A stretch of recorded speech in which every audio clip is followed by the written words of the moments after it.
செம்மொழின்னு கலைஞர் பேரை வைக்கிற பின் வைக்காம நான் உன் பேரை வைப்பாங்க?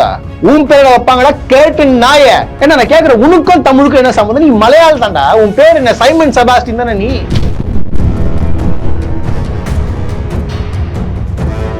ஒரு சாதாரண ஒரு 10வது படித்த மாணவனுக்கு தெரியும் எம்பி எலெக்ஷன் எப்படி, என்ன பவர், எது இருக்குன்னு சொல்லிட்டு. அந்த அறிவு பேசிக் நாலேஜ் இல்ல, போன் போட்டு கலாய்க்கிறார மைக்க வச்சு.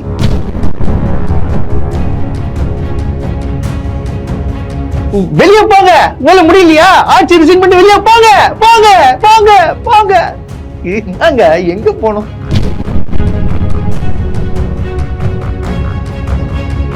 அவனை பார்க்கும்போது பாருங்க, அவனை பேட்டி எடுக்கிறவங்கள கூப்பிட்டு 2 அறை பலர் சத்தியமா சொல்றாங்க, 2 அறை விட்டு ஏன்னா பொது வெளியில ஒரு பெண்ணை வந்து இப்படி பேசுறியே அப்படின்னு சொல்லிட்டு கேட்டிருப்பேன் நானு.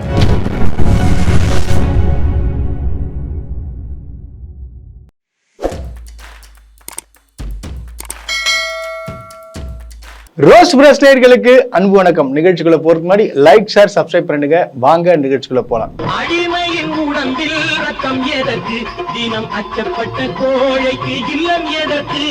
இந்த பாட்டு கேட்டீங்களா? இந்த மாதிரிதான். அதாவது இந்த பாட்டு பாத்தீங்கன்னா அப்ப அந்த காலத்திலே வந்து எம்ஜிஆர் வந்து இவங்களுக்காக பாட்டு போயிட்டாரு. ஏன்னா அவருக்கு தெரிஞ்சிருக்கு பாருங்க, இந்த பாட்டு வந்து கண்டிப்பா வந்து நம்ம கட்சிக்காரங்களுக்கு கண்டிப்பா யூஸ் ஆகும்னு சொல்லிட்டு அப்பவே பாட்டு போயிட்டாரு. ஏன்னா இவங்க உடம்புல ரத்தமே கிடையாது. இவங்க என்ன அப்படியே தன்னை காப்பாத்திக்கிறதுக்காக என்ன வேணா பண்ணுவானுங்க. இப்போ பிஜேபி கூட சேர்ந்து எதுக்காக நினைச்சிட்டு இருக்கீங்க? மக்களை காப்பாத்துறதுக்கா இல்ல தமிழ்நாடு மக்களை காப்பாத்துறதுக்கா? பிஜேபின்றது தமிழ்நாட்டை வந்து கலாச்சாரத்தை அழிக்க வந்த கட்சின்றது உங்களுக்கு எல்லாருக்குமே தெரியும். அவங்க வந்து இவர் என்ன சொல்றாரு, எடப்பாடி பழனிசாமி அவங்க கூட கூட்டணி சேர்ந்ததுக்கு வந்து நாங்க வந்து மக்களுக்காக வந்து சேர்ந்தோம்னு சொல்றான். இப்படிலாம் கிடையாது, எல்லாருக்குமே தெரியும் எதுக்காக சேர்ந்தேன்னு சொல்லிட்டு. இவர் வந்து ஈடியில மாட்டாம தன்னுடைய சொத்தை காப்பாத்திக்கிறதுக்காக தமிழ்நாட்டை வந்து அடகு வைக்கலான்ற ஒரு கேவலமான ஒரு விஷயத்த ஒண்ணு பண்ணிட்டு இருக்காருங்க. அவ்வளவுதான், சிம்பிளா சொன்னா. உடம்புல ரத்தம் இல்ல, ஒரு ரோஷம் இல்ல, சூடு இல்ல, சொர்ணம் இல்ல. நீங்களாம் வந்து தமிழ்நாட்டை காப்பாற்ற போறீங்க, முதலமைச்சராக போறீங்க. இதெல்லாம் நடக்கவே நடக்காது, சாத்தியமற்றது.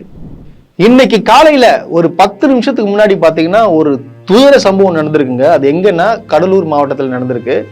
அது என்னன்னு பாத்தீங்கன்னா, கேட் கீப்பர் இருப்பார் பாத்தீங்களா, அவர் வந்து என்ன பண்றாருன்னா ட்ரெயின் வரத்துக்கு முன்னாடி வந்து கேட்டை மூடுவாங்க ஒரு 5 நிமிஷம் முன்னாடி. இவர் மூடாம தூங்கி இருந்தாவும் சொல்லப்படுது. இதனால பாத்தீங்கன்னா அங்க வந்து கிராஸ் பண்ண போன ஒரு ஸ்கூல் வேன் வந்து ட்ரெயின்ல ஆக்சிடென்ட் ஆகி பாத்தீங்கன்னா 3 குழந்தைகள் பாத்தீங்கன்னா மரணம் அடைஞ்சிருக்காங்க. அப்புறம் பாத்தீங்கன்னா நிறைய பேர் பாத்தீங்கன்னா காயம் அடைஞ்சிருக்கிறாங்க. இது எவ்வளவு பெரிய ஒரு துயரமான விஷயம் பாருங்க. குடிச்சிட்டு தூங்குறதா வந்து அங்க இருக்கிற பொதுமக்கள் வந்து குற்றம் சாட்டி இருக்கிறாங்க. அவரை பிடிச்சி வந்து காவல்துறை கிட்ட ஒப்படைச்சிருக்கிறாங்க. இது என்ன நடக்குதுன்னு சொல்லிட்டு எனக்கு ஒண்ணுமே புரியலங்க. சரின்னு சொல்லிட்டு நான் ஒரு கமெண்ட் செக்ஷனுக்குள்ள போய் நான் பாக்குறேன். அதுல என்ன போடுறான்னா, இந்த திமுக அரசு வந்து ஒழிஞ்சாதான் இதெல்லாம் வந்து மாறும் அப்படின்னு சொல்லிட்டு கமெண்ட்ஸ்ல போடுறானுங்க. இவங்களெல்லாம் என்ன சொல்லி திட்டுறதுன்னு சொல்லிட்டு எனக்கு ஒண்ணுமே புரியலங்க. இவங்களெல்லாம் வந்து திட்டிலாம் ஒரு பிரயோஜனமே கிடையாது. இவங்க வாழ்ற சமுதாயத்தை நம்ம வாழ்றோமா அப்படின்னு சொல்லிட்டு நமக்கு கேட்க தோணுது. ஏன்னா எதுக்கத்தாலுமே வந்து ஒரு கட்சியை வந்து குறை சொல்றதாவே இருக்கிறானுங்க. வரவன் போறவெல்லாம் வந்து என்ன பண்ணாலும் திமுக தான் காரணம்ன்றாங்க. ஆனா சதன் ரயில்வே பார்த்தோன்னா யார் கண்ட்ரோல்ல இருக்குன்னு சொல்லிட்டு கூட இவங்களுக்கு சாதாரணமா தெரியவே தெரியல. ரயில்வே துறையில ஏகப்பட்ட பிரச்சனை இருக்கு. இவங்கெல்லாம் வந்து போர்க்கொடி தூக்குறாங்களா? தூக்க மாட்டானுங்க, அது தூக்கவே மாட்டானுங்க. ஏன்னா வந்து அவங்க என்ன பண்றது, இவங்களுக்கு ஒரே டார்கெட் யாருன்னு பார்த்தா திமுக தான் எல்லாத்தையுமே காரணம் அப்படின்னு சொல்றானுங்க. என்ன சொல்றதுன்னு ஒண்ணுமே புரியலங்க. நம்மளுடைய முதலமைச்சர் பார்த்தீங்கன்னா இன்னைக்கு ஆழ்ந்த இரங்கல் வந்து தெரிவிச்சிருக்காரு. அது போல பாத்தீங்கன்னா 3 குழந்தைகள் இறந்திருக்காங்களா, அவங்களுக்கு உடனடியா பாத்தீங்கன்னா 5 லட்சம் ரூபாய் முதலமைச்சர் நிவாரண நிதியில இருந்து கொடுக்க சொல்லியிருக்காங்க. அது போல காயமடைந்தவர்களுக்கு வந்து 1 லட்சம் ரூபாயும், லேசான காயமடைந்தவர்களுக்கு 50,000 வந்து நம்ம சிஎம் சைட்ல இருந்து கொடுக்குறாங்க. ரொம்ப வந்து மனசு துயரமா இருக்கு. பார்க்கும் போதே இந்த அளவுக்கு ஒரு அலட்சியமா வந்து நடந்துட்டு இருக்காங்களேன்னு சொல்லிட்டு நம்மளுக்கு தோணுது. இதுவா இப்போ வந்து போக்குவரத்து துறையில வந்து எதனா ஒரு நினைச்சுன்னு வச்சுக்கோங்க, இந்நேரத்துக்கு வந்து போராட்டம் வெடிச்சிருக்கும். இது பயங்கரமான ஒரு சம்பவமா வந்து ஒரு கிரியேட் பண்ணிருப்பாங்க. இதுதான் உண்மை, இதான் பண்ணுவானுங்க. ஏன்னா இங்க இருந்து எதிர்த்து எவனும் பேச மாட்டான். இங்க எதனா சின்ன ஒரு விஷயம் இருந்தா கூட பெருசா வந்து கதை கட்டி கொடுத்துதான் இது இன்னைக்கு நடந்துட்டு இருக்கு. நான் சொன்னேன் இல்லையா, அதிகாரிகள் செய்யற தவறுகளாலதான் பாத்தீங்கன்னா வந்து இந்த தமிழ்நாடு அரசு கெட்ட பேர். இது ஒவ்வொரு துறையிலும் நடந்துட்டு இருக்குங்க. முந்தா நேத்து பாத்தீங்கன்னா நம்ம போக்குவரத்து துறை அமைச்சர் அவர்கள் என்ன பண்ணிருக்காருன்னு பாத்தீங்கன்னா, அந்த பஸ் எல்லாம் வந்து சாப்பிடுற இடத்துல போய் நிக்கணும். ஆனா வந்து குறிப்பிடாத, அது அரசு குறிப்பிடாத இடத்துல போயிட்டு வேற இடத்துல போய் நின்றுக்கிறாங்க. அவங்க வசதிக்கு ஏற்ப வந்து நிறுத்திடுறாங்க. அங்க போயிட்டு எதனா ஒரு சாப்பிட்டு எதனா ஒரு ஃபுட் பாய்சன் ஆகி இல்ல அங்க விலை ரேட் அதிகமானு சொல்லிட்டு ஒரு கம்ப்ளைண்ட் ஆச்சுன்னா இப்ப என்ன சொல்லுவானுங்க, ஏங்க எல்லாத்துக்குமே திமுக தான் காரணம் அப்படின்னு சொல்லிட்டு சொல்லுவாங்க. இது அமைச்சர் நேரடியாக கேட்கிறாரு. அந்த வீடியோ நீங்க பாருங்க.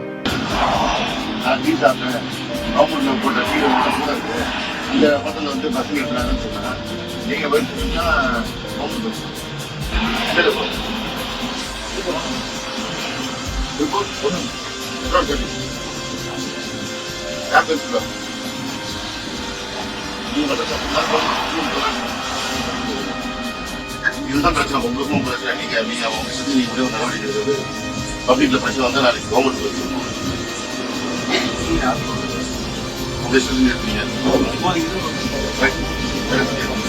பாத்தீங்களா, ஒரு அமைச்சர் வந்து எந்த அளவுக்கு இறங்கி வேலை செய்யறாங்கன்னா, இந்த அரசு அதிகாரிகள் வந்து எல்லாருமே நான் சொல்ல வரல, சிலர் வந்து ஒவ்வொரு துறையிலும் இந்த மாதிரி வேலைகளை பார்த்து அரசுக்கு வந்து கெட்ட பேர் உண்டாக்கும் வகையில வந்து நடந்துட்டு இருக்காங்க. இது எல்லா துறையிலும் நடந்துட்டு இருக்கு. இவங்களாலதான் பாத்தீங்கன்னா ஏகப்பட்ட விமர்சனங்கள் வந்துட்டு இருக்கு. இந்த ஆட்சி சரியில்லை, அது சரியில்லை, இது சரியில்லைன்னு சொல்லிட்டு நடந்துட்டு இருக்கு. அரசு அதிகாரிகள் கவனத்திற்கு தயவு செய்து வந்து பாத்தீங்கன்னா இந்த அரசு வந்து ஏகப்பட்ட நல்ல திட்டங்களை வந்து கொண்டு போய் சேர்த்துட்டு இருக்காங்க. எவ்வளோ பல நல்ல சாதனைகள் எல்லாம் பண்ணாலும் சரி, நீங்க பண்ற ஒரு தவறால பாத்தீங்கன்னா முழு அரசுக்கும் சிஎம்முக்கு தான் வந்து கெட்ட பேரா வருது. தயவு செய்து புரிஞ்சுக்கோங்க. காலையில நான் ஒரு வீடியோ பார்த்தேங்க, பயங்கரமா வந்து உணர்ச்சி வசப்பட்டு பேசுறாங்க. எப்படின்னா அந்த ஒரு படத்துல பேசுற டைலாக் கூட பயங்கரமா இருந்துச்சு. இந்த பார்க்கும்போது பாத்தீங்கன்னா எனக்கு இந்த கத்தி படத்துலயும் வந்து இந்த சர்க்கார் படத்துலயும் விஜய் வந்து பஞ்சுலாக் பேசுற பாத்தீங்களா, அந்த மாதிரி ஒரு பயங்கர ஃபயர் ஸ்பீச்சுங்க, வேற லெவல் ஃபயர் ஸ்பீச். அது எப்படின்னா ஒரு எனக்கு கூஸ் பம்ப்ஸ் ஆயிடுச்சுங்க. அப்படி நீங்க பாருங்களேன், நீங்க பாருங்க, ஃபயரோட நீங்க பாருங்களேன். அந்த பதவியில இருந்து இன்னைக்கே விலகுங்க. இன்னையோட தமிழ்நாட்டை விட்டு ஓடி போங்க. உங்க வாரிசு புள்ள காலியாகுங்க. டிஎம்கேவே ஒழிச்சு கட்டுங்க. திடீர்னு மினிஸ்டர்ஸ் வராங்க, போலீஸ் பட வராங்க, எல்லாரும் வராங்கன்றப்போ இது என்ன மிரட்டல், என்ன மிரட்டுறீங்க? ஒரு போன் கால்க்காக நாங்க உங்க முதலமைச்சரை வச்சிருக்கோம். இது உங்க வேலைங்க. பாருங்க என்ன சொல்றாங்க பாருங்க. பாத்தீங்களா, எனக்கு அப்படியே இன்னும் அப்படியே இந்த வெறி ஏறுது இங்க பேசும்போது. இது வெளியே போங்க, வேலை முடியலையா, ஆட்சி ரிசைன் பண்ணி வெளியே போங்க போங்க போங்க போங்க. என்னங்க எங்க போனோம், ஏன் ஆட்சி ரிசைன் பண்ணோம் எனக்கு புரியல. எனக்கு இது ஒரு சாதாரண ஒரு பேசிக் நாலேஜ் உங்களுக்கு தெரியல. கேட்டா அவங்க என்ன சொல்றாங்க, நீங்க எப்படி வந்து ஒரு இந்த அஜித்குமார் என்ற ஒரு காவலாளி இறந்துட்டாரு, ஒரு சாதாரண குடும்பத்தை சார்ந்தவங்க, அமைச்சர் எல்லாம் போலீஸ் அதிகாரிகள் உள்ள வந்தீங்கன்னா மிரட்டுறீங்களா? நீங்க என்ன பண்றீங்க? நீங்க சாதாரண ஆள் மிரட்டுறீங்களா? நீங்க ஒரு முதலமைச்சர் போன் போட்டு நீங்க வந்து என்னம்மா மன்னிச்சிருங்கம்மா, உங்களுக்கு என்ன தேவையோ பண்ணி தரமா, இதெல்லாம் என்னங்க பேச்சு இது? எதுக்காக வந்து இந்த டிஎஸ்பி அரெஸ்ட் பண்ணல, எதுக்காக டிஐஜி அரெஸ்ட் பண்ணல, இது சங்கர் ஜிவால எதுக்காக வந்து இன்னும் வச்சு நீங்க விசாரணை பண்ணல? எங்களை அவங்க சும்மா விட்டீங்க, எங்க பதில் சொல்ல. ஐயோ இது என்ன, இது ஒன்னும் புரியல எனக்கு. ஏமா இப்போ முதலமைச்சர் என்ன பண்ணாரு தெரியுமா, இந்த கேஸ் விஷயமா இங்க வந்து எதனா மடை மாற்றம் நடக்கும் அப்படின்னு சொல்லிட்டு சிபிஐ கிட்ட நீங்க பாருங்கன்னு சொல்லிட்டு முழு ஒத்துழைப்பு கொடுக்குறேன்னு சொல்லியாச்சு. சிபிஐ விசாரணை பண்ணிட்டு இருக்காங்க. ஒருத்தர் எவனுமே தப்பிக்க முடியாது. யாருகிட்ட, ஒன்றிய அரசு கிட்ட கொடுத்துக்கிறாங்க. சிபிஐ வந்து உள்ள இறங்குது. எந்த முதலமைச்சரும் யாருமே சரி இல்ல வந்து இங்க எதனா ஆயிட போகுதுன்னு சொல்லிட்டு சிபிஐ கிட்ட மாத்த மாட்டாங்க, மடை மாற்றம் பண்றதா பார்ப்பாங்க. ஆனா வந்து இந்த கேஸை பொறுத்த வரைக்கும் எந்த இதுவும் நடக்கக்கூடாது, எந்த ஐயங்களும் ஏற்படக்கூடாதுன்றதுக்காக சிபிஐ கிட்ட மாத்திக்கிறாங்க. அது உங்களுக்கு தெரியுமா தெரியாதா? அப்புறம் முதலமைச்சர் வந்து மன்னிப்பு தெரிவிச்சு இந்த இவங்க பண்ணதுக்காக நான் மன்னிப்பு கேட்கிறேன் அப்படி சொல்லி பார்த்தோன்னா அவங்களுக்கு என்ன தண்டனைக்கு என்ன நீதி கிடைக்கணுமோ அதை கண்டிப்பா வாங்கி தரேன். அதாவது அவங்க பையன் இருந்து என்ன பண்ணுவானோ அத்தனை உதவிகளும் செஞ்சிருக்காரு. அரசு வேலை கொடுத்துருக்காங்க, அப்புறம் நிலம் கொடுத்துருக்காங்க. அந்த குடும்பத்துக்கு என்ன தேவையோ எல்லாமே வந்து முதலமைச்சர் பண்ணித்தரேன்னு சொல்லியிருக்காரு. புரியுதுங்களா? நீங்க உடனே இது தெரியாம வெளியே போங்க, ஆட்சி விட்டு வெளியே போங்க. போயிட்டு யார வந்து கொண்டு வந்து முதலமைச்சர் ஆகணும்னு பாக்குறீங்க? விஜயவா? எப்படி விஜய் என்ன பிடிங்கிட்டாரு? பிடிங்கிட்டாரு மீன்ஸ் பிளக் பண்ணிட்டாருன்னு கேக்குறேன். நான் அசிங்கமாலாம் ஒண்ணும் பேசல. 50-60 படம் வந்து நடிச்சு கஷ்டப்பட்டு முதலமைச்சர் ஆகிறாரா? அப்புறம் மன்னர் ஆட்சியை வெளியேற்றுவோம், குடும்ப ஆட்சியை வெளியேற்றுவோம். குடும்பம் ஆட்சி பண்ணுது. யாருங்க ஓட்டு போட்டது? எனக்கு புரியல. உங்களுக்கு எல்லாம் வந்து எப்படி ஏக்கா ஒண்ணு அரசியல் தெரிஞ்சு பேசுக்கா. கத்தி படம் அப்புறம் சர்க்கார் படம் இந்த படத்தெல்லாம் பார்த்து வந்து பஞ்சுலக் பேசிட்டு இருக்காதீங்க. இன்னமும் வந்து ரீல்ஸ் போட்டுக்கின்னு எப்படி இந்த மாதிரி எல்லாம் தற்குறித்தனமா பேசுறீங்கன்னு தெரியலக்கா. தயவு செய்து கொஞ்சமாச்சு படிங்கக்கா, அங்க என்ன நடந்துச்சு ஏது நடந்துச்சு தெரிஞ்சுங்க. சும்மா இஷ்டத்துக்குலாம் வந்து இந்த பஞ்சு எல்லாம் பேசி இதை வந்து ஷேர் பண்றதுக்கு ஒரு கூட்டம், தற்கொலை கூட்டம் இருக்கு. இதெல்லாம் நான் என்னத்த சொல்றது. அடுத்தது பார்த்தோன்னா உணர்த்தர் வழக்கம் போல நம்ம யாரு, இந்த ராஜ்மோகன், இந்த பட்டிமன்ற பேச்சாளர். இவன் யார் தெரியுமாங்க, இந்த காமிக்ஸ்தான் சொல்லிட்டு ஒண்ணு அமேசான் பிரைம்ல காமெடி, அதாவது ஒரு காமெடி ஷோக்கு ஜட்ஜா இருப்பாரு. இவனுக்கு காமெடியும் பண்ணதுல ஒரு இடம் வராது, அங்கேயும் ஒரு இடம் தெரியாது. இது வந்து என்ன பண்ணுது, அது சேப்பாக்கத்துல போயிட்டு இது கலாய்க்குதான். அதை போட்டு நீங்க இந்த கலாயை நீங்க பாருங்க, செம்ம கலாய், சிரிச்சே வயிறு வலிக்கும் உங்களுக்கு, அப்படி ஒரு கலாய் பாருங்களேன். சும்மா ஒரு அரை நிமிஷம் நான் போடுறேன் பாருங்களேன்.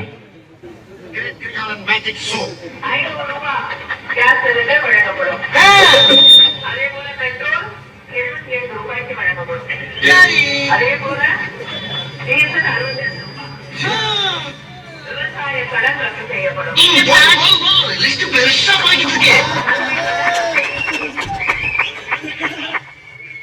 500 ரூபாய்க்கு சிலிண்டர் கொடுக்கப்படும். 2024 சொன்னாங்க. அதாவது அந்த ஸ்பீக்கரை போட்டு அந்த மைக்ல வச்சு காட்டுதான். இந்த மாதிரி வந்து அவங்க 2024 MP எலெக்ஷன்ல சொன்னாங்க பாத்தீங்க, அந்த வாக்குறுதி எல்லாம் அதெல்லாம் எங்கன்னு சொல்லிட்டு கிண்டல் பண்றாங்களாம். கேஸ் விலை 500 ரூபாய் கொடுப்பேன்னு சொல்லி எங்க, அது வடிவேல் மாதிரி மூஞ்சி காட்டுறதா, அவர் காமெடி பண்றாப்லையா. இந்த தற்கூரிக்கு எதுவுமே புரியுதா? ஏன்டா 2024 எலெக்ஷன் MP எலெக்ஷன் எப்படி வந்து இவங்க என்ன பண்ண முடியும்?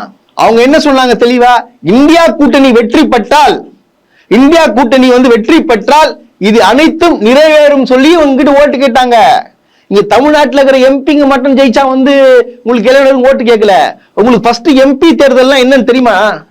தற்கூரி பசங்களா, ஏன்னா இப்படி இருக்கிறீங்க?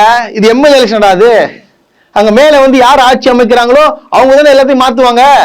அதுதானே கேட்டாங்க இங்க. இது தெரியாம இதுதான் அவங்களும் சொன்னாங்க. இது மேல வந்துச்சுன்னா நீட் எல்லாம் ஒழிச்சிடும் சொன்னாங்க. உடனே நீட் சொல்லுங்க சொல்லிட்டு கிண்டல் கேலி வேற, இதுல வேற பெருமை பீத்தல், அப்படியே எதிர்த்து பேசிட்டோம், பயங்கரமா பேசணும் சொல்லிட்டு இந்த நீ பேசுற பேச்சுக்கெல்லாம் கீழே இருந்து கை தட்டுறானுங்க பாரு. ஏன்னா உனக்கு இன்னதானே தெரியும், அரசியல் தெரியாது. பேசி ஏதோ சுமாரா பேசிட்டு இருக்க, தமிழ் கொஞ்சம் தெரியுது உனக்கு, அது மட்டும் தான் வச்சுட்டு இருக்க. மற்ற நாலேஜா ஒரு அறிவார்ந்த பேச்சுகள் உன் பேச்சுல ஏதாச்சும் இருக்கா?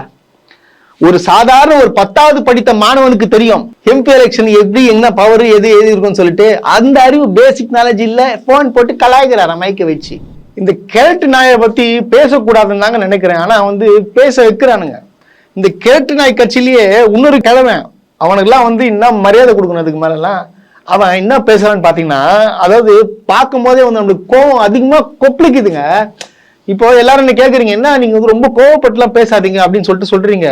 ஆனா வந்து இந்த மாதிரி எல்லாம் பார்க்கும்போது கோவம் வராமலாம் இருக்க முடியல என்னால. நான் ஓப்பனா சொல்றேன். நான் இது வீடியோ நீங்க பாருங்களேன். அவ இயற்பெயர் காந்தலட்சுமி, மதிய பேரை வச்சுக்கலாம். இந்த தெலுங்கு திரையோட புறாவமே இப்படிதான் பேரை மாத்திக்கும், ஒவ்வொன்றும் பேரை மாத்திக்கும். இவன் முதல்ல கருப்பையா அறுத்து போட்டாளா? பெரியார் கருப்பையா இருக்க சொன்னார்ல, படிக்க சொன்னார், படிச்சுட்டா. கருப்பையா இருக்க சொன்னார், அறுத்துட்டியா? 10 பேர் கூட படுக்க சொன்னாரு, நீ படுத்துட்டியா? அதான பெண்ணுரிமை. பெண்ணுரிமைங்கிறது சம உரிமை. ஆண்கள் 4 ஆளை பொம்பளைய வச்சிருந்தா பொம்பளைனா 4 ஆளை வச்சிருக்கணும்னு பெரியார் சொல்றாருல்ல. இது வரைக்கும் எத்தனை பேர் கூட படுத்து எனக்கு சர்டிபிகேட் சான்று கொடு, அப்பதான் உன்னை பெரியார் இஷ்டம் எடுத்துக்க முடியும். நீ குறைஞ்சது வரைக்கும் ஒரு 50 பேரையா படுத்திருக்கணும், உன் கருப்பையை எடுத்துருக்கணும். இது 2 இருந்தாதான் நீ பெரியாருடைய தொண்டர் சொல்றது ஒரு யோக்கியதை இருக்கு. இந்த கிழமை என்ன சொல்றான்னா, அவர் பெரியார் வந்து விபச்சார விடுதி நடத்தினாரு, நீ வந்து எத்தனை பேர் கூட படுத்த, அது ரிப்போர்ட்டை கூட நான் ஒத்துக்கிறேன் அப்படின்னு சொல்லிட்டு யாரை கேட்கிறாரு, இந்த தோழர் மதிவதனி அவங்கள வந்து கேட்கிறான். இவன் இந்த கிழவன், எனக்கு புரியலங்க, எப்படி இவனெல்லாம் வந்து வெளியே விட்டுட்டு இருக்கீங்க? இந்த கட்சியவே தடை செய்யணும்ன்ற நானு. இந்த மாதிரி வந்து ஒரு கேவலமான ஜென்மங்கள்லாம் வந்து எப்படி தந்தை பெரியார் அவர்களை வந்து தவறா பேசிக்கின்னு இதுங்க ஒரு தனி ஒரு டீம் ஃபார்ம் பண்ணுதுங்க. இது ஒரு பைத்தியக்கார அந்த கூட்டம். அது இதெல்லாம் எப்படி ஏத்துக்க முடியும்? அவனை பார்க்கும்போது பாருங்க, அவனுக்கு பேட்டி எடுக்கிறவங்கள கூப்பிட்டு 2 அறை பலர் சத்தியமா சொல்றாங்க, 2 அறை விட்டு, ஏன்னா பொதுவெளியில ஒரு பெண்ணை வந்து இப்படி பேசுறியே அப்படின்னு சொல்லிட்டு கேட்டிருப்பேன் நானு. இதெல்லாம் எப்படி அனுமதிக்கிறாங்கன்னு ஒன்றும் புரியலங்க. தமிழ்நாடு காவல்துறை எதுக்காக இன்னமும் வந்து அரெஸ்ட் பண்ணாம இருக்கிறீங்க? எனக்கு புரியல. எனக்கு இது இவனை மாதிரி சமூக விரோதிங்க.